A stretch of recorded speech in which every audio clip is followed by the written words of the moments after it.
This foam piece, hang on, we got a little bit too far in there. We're getting this foam piece installed. Doggone it, that's a little tight yet. I'm going to cut a little finger notch out here so I can pull this down. And I'm kind of getting impatient with myself.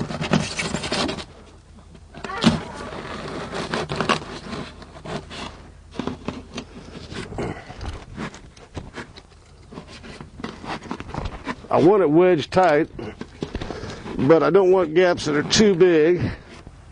And things like this, see, it doesn't hurt to have a little notch in there. You know, I can take something and just cut a little finger notch, and I can poke my fingers through that little finger notch and pull it down snug. All right.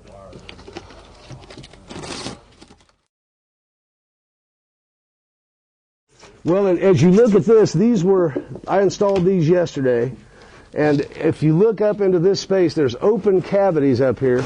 This, right above this is living space, and down below is this garage area. So what we want to do is turn this garage area into a completely outside space and seal between the house and the garage.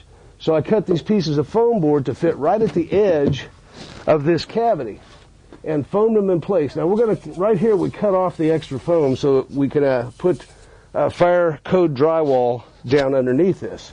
And we're now just in the act of installing another piece of foam just to show everybody how it's done. I like to leave about a 1/4 inch gap here so that I've got a place for the foam to glue itself. And again, maybe push that up just a little bit to give me a little bit of a better connection right in there, Robert. See where I'm going?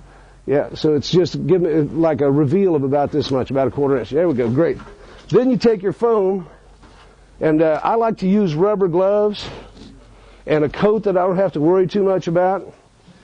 I like these little, I found these little blue nitrite gloves that you can buy at most of the hardwares now. These are strong, and when you pull them on, they're not like the inspection gloves that your proctologist uses. You know, those little inspection, yeah, well, they're so flimsy that when you pull them on, you rip them. But these are strong enough you can pull them on, and they typically don't rip, so I really like that.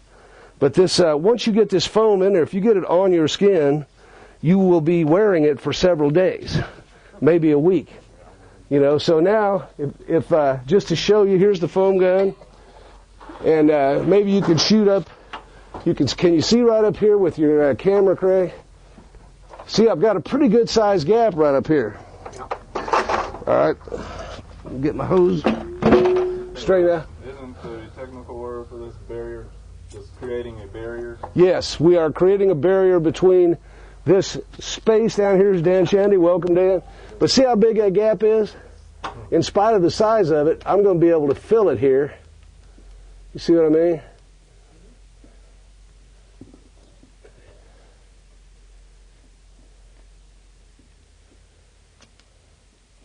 Then I'm going to be able to glue this coming along the edge of the 2x.